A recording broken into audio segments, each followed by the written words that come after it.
Hey guys, Mustache Man. Just trying to put these closet doors back on and they're rubbing on the ground. So what I'm going to do, I'm going to try and adjust the rollers at the top rather than cutting off the bottom. Let's see if we can raise it up. Alright, let's see. So on the back side, each roller has 2 screws. Right there and right there.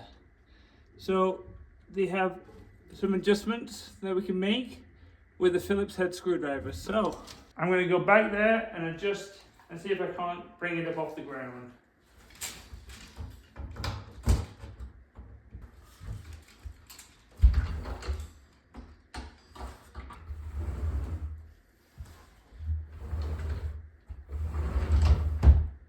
Alright, that's one down. I'm going to go get the other door.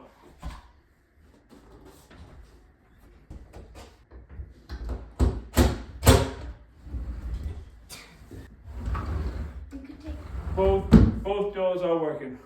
Thank you very much. If you like these kind of videos, please subscribe. See you guys.